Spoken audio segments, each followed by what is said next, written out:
तो बात करते हैं आज के टॉपिक की, how to become your own surgeon. सबसे पहले मैं बात करता हूँ हार्ट ब्लॉकेज यानी कि कॉरोनरी आर्टरी डिजीज। इसका मतलब यह है कि वो ब्लड वेसल जो ब्लड सप्लाई करता है हार्ट के मसल को, उस ब्लड वेसल में कभी कभी ब्लॉकेज आ जाता है जिससे ब्लड फ्लो ठीक से नहीं हो पाता। इसीलिए ऐसे पेशेंट जब वो दौड़ते हैं या सीढ़ियाँ चढ़ते हैं या फिर हैवी कुछ उठाते हैं तो उनको दर्द होने लगता है, एंजाइना होता है, डिस्कम्फर्ट होता है। ऐसे में डॉक्टर बोलते हैं एंजियोप्लास्टी करा लो, बाईपास सर्जरी करा लो। लेकिन एक तीसरा इंटरवेंशन भी है जिसका नाम है नेचुरल बाईपास। नेचुरल बाईपास कोई मेरा बनाया हुआ कोई मेथड नहीं है, ये मेडिकली साबित प्रूवन मेथड ऑलरेडी है जो कि एमडी लेवल पे पढ़ाया जाता है। और नेचुरल बाईपास मतलब आपका बॉडी खुद ही सर्जन बन के ब्लॉकेज को रिपेयर करने का काम शुरू कर देता है। मैं इसको समझाता हूँ आसान शब्दों में। जब आप कोई कार खरीदते हैं, कार में 4 पहिए होते हैं, 4 पहिए के साथ साथ एक 5वां पहिया भी मिलता है आपको जिसे हम बोलते हैं स्टेपनी। उस वक्त तो उस पहिए का कोई काम नहीं होता, लेकिन वो जो मैन्युफैक्चरर है उसने वो पहिया इसलिए डाल दिया कि आपकी सफ़र में कहीं अगर कोई एक पहिया पंचर हो जाए तब आप उसे रिप्लेस कर देंगे विद स्टेपनी, ताकि वो जर्नी आगे तक चले, बीच में ही ना रुक जाए। ठीक उसी तरह से आपका और मेरा मैन्युफैक्चरर यानी कि भगवान ने जब हमें बनाया तो हमारे बॉडी में हजारों की तादाद में स्टेपनी डाल दी, जिसे हम बोल सकते हैं मेडिकल भाषा में कोलैटरल आर्टरीज, ताकि ज़िंदगी के सफ़र में कहीं अगर कोई एक ब्लॉकेज कहीं आ जाए तो वो जो स्टेपनी कोलैटरल आर्टरीज है, बॉडी उसे यूज़ करके आपकी ज़िंदगी की गाड़ी को आगे तक ले जाए। ये जो कोलैटरल आर्टरीज होते हैं वो बहुत ही छोटे होते हैं, माइक्रोस्कोप से वो आप देख सकते हैं। वो नेटवर्क की तरह पूरे बॉडी में है, अनयूज्ड लाइक द स्टेपनी। तो जब भी कभी ब्लॉकेज हो, चाहे वो हार्ट में हो या कहीं और भी हो, तो बॉडी अक्सर उस स्टेपनी को यूज़ कर लेता है। लेकिन बॉडी उस स्टेपनी को यानी कि कोलैटरल आर्टरीज को यूज़ तभी कर सकता है जब बॉडी के अंदर नाइट्रिक ऑक्साइड की प्रोडक्शन बढ़ जाए। नाइट्रिक ऑक्साइड की प्रोडक्शन को बढ़ाने के लिए बॉडी को खास तरह की न्यूट्रिशन की आवश्यकता है। उस न्यूट्रिशन के मिलते ही बॉडी अपना नाइट्रिक ऑक्साइड प्रोडक्शन इनहेंस कर देता है, जिससे कोलैटरल आर्टरीज के माध्यम से blood vessels which is a blood vessel, blood supply होता है to the heart and heart starts functioning like before, पहले की तरह जब वो बहुत स्ट्रांग था। तो आपको क्या करना है, इसके लिए सिर्फ आपको करना है, you have to start with DIP diet phase 2। DIP diet phase 2 को अपनाना है। अब DIP डाइट फेज 2 क्या है, इसके लिए स्क्रीन पे दिए हुए लिंक में जाके आप वीडियो देख सकते हैं। ये वीडियो मैंने अभी रिसेंटली बनाया था, मेरे यूट्यूब चैनल में, फेसबुक में, टेलीग्राम में है, लेकिन हो सकता है कि यहाँ से डिलीट हो जाए। अगर डिलीट हो जाता है तो मेरे वेबसाइट vishwaroop.com/corona में जाके ये वीडियो देख सकते हैं। तो इस वीडियो को देखने से DIP डाइट क्या है और DIP डाइट फेज 2 क्या है वो आपको पता चल जाएगा।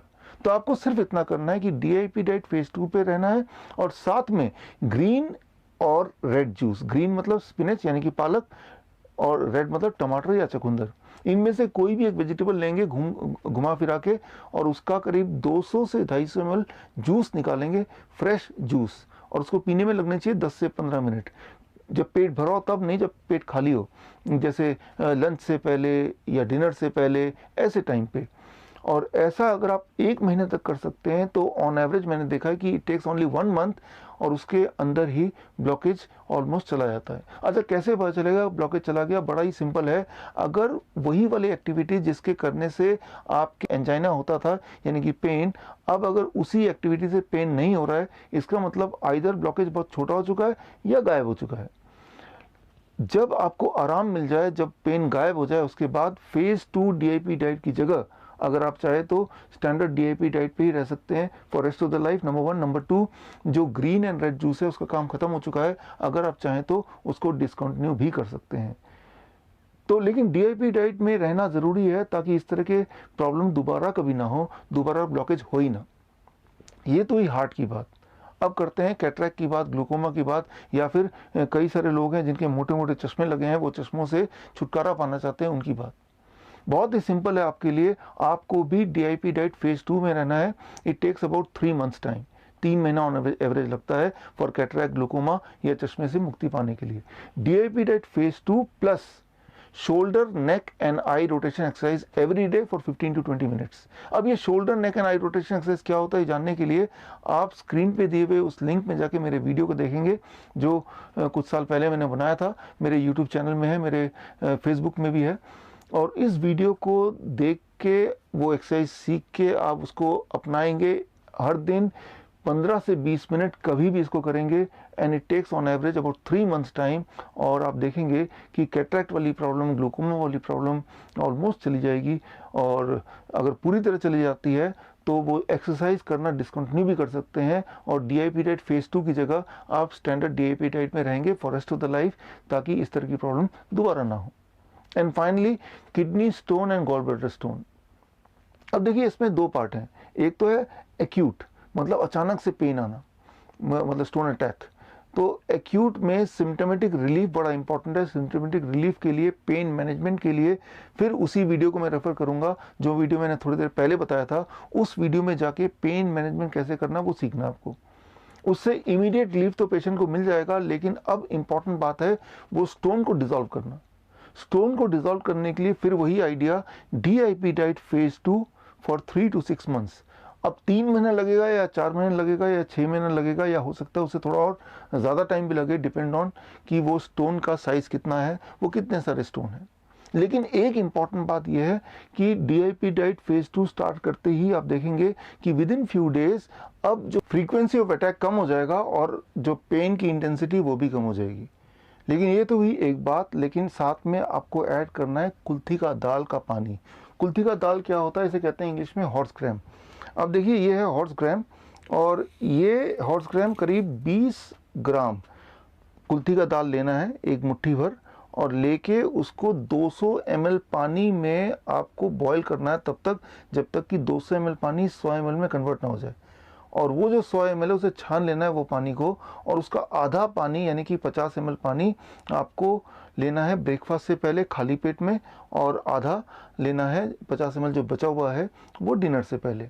और ऐसा तब तक करना है जब तक कि स्टोन रहेगा, जो किडनी स्टोन है या फिर गॉल ब्लैडर स्टोन है। अच्छा, कैसे पता चलेगा कि स्टोन है अभी? उसका बड़ा सिंपल तरीका है। अगर लगातार 1 महीने तक पेन नहीं हो रहा है, कोई डिस्कम्फर्ट नहीं है, तो इसका मतलब ये है कि स्टोन या तो पूरी तरह डिसॉल्व हो गया है या बहुत ही छोटा हो गया है। और ऐसे केस में आप क्या कर सकते हैं, ये कुल्थी का दाल का पानी यानी कि हॉर्स ग्राम का जो पानी है, बॉइल्ड वाटर, बॉईल करने के बाद का जो पानी है, उसको आप डिसकंटिन्यू कर सकते हैं। लेकिन फेज 2 वाले डाइट को 1 महीना और चलाइए, और 1 महीने और चलाने के बाद भी कोई दर्द नहीं है, इसका मतलब श्योर हो गया कि वो स्टोन इज ऑलमोस्ट गॉन। अब आप चाहे तो standard DIP diet, the basic DIP diet पे रह सकते हैं for rest of your life, ताकि दोबारा से स्टोन बने ही ना। मैं उम्मीद करता हूं कि ये मेथड आप पे काम करेंगे। जैसे इस मेथड ने हज़ारों और पेशेंट को ठीक किया है, आपको भी लाभ मिलेगा। अगर आपको लाभ मिलता है, अगर ये मेथड काम करता है, तो you have to give me something in return. आप मुझे क्या देंगे? बहुत ही सिंपल है। सबसे पहले आप ये अंदाज़ा लगाइए कि अगर यही सर्जरी मुझे करानी होती तो कितना पैसा लगता। मान लो हार्ट सर्जरी करानी होती तो 5 लाख रुपए लगता, उसको आधा कर लीजिए, 2.5 लाख। 2.5 लाख तो खुद को दे दीजिए, आफ्टर ऑल आपने मेहनत की है, आप ही सर्जन हैं तो आपकी फीस मिल गई आपको। बाकी जो 2.5 लाख है वो अपने आसपास जो गरीब लोग हैं उनमें बांट दीजिए। वो लोग जो रोज़ कमाते हैं और रोज़ खाते हैं, पिछले 50 दिन से ना तो कमाया, शायद खाया भी नहीं होगा, काफ़ी लोग तो मर ही चुके होंगे, उनको सख्त ज़रूरत है आपकी। और जब आप देंगे तो ये मत समझिए कि आप कोई एहसान कर रहे हैं, एक्चुअली वो भी आपको रिटर्न में कुछ देंगे। जो भी मेथड मैंने आपको बताया, इस मेथड से लगभग 70, 80, 90% तो आप ठीक हो ही जाएंगे, लेकिन फिर भी गुंजाइश रह जाएगी 10 से 15% की। वो गुंजाइश को पूरा करेंगे वो लोग दुआएं देके, उनकी दुआएं ज़रूर काम करेगी, आप ज़रूर दोबारा हेल्दी हो जाएंगे। एक दिन हम ज़रूर मिलेंगे। मैं doctor Biswaroop Roy Chowdhury, all the best, thank you, जय हिंद।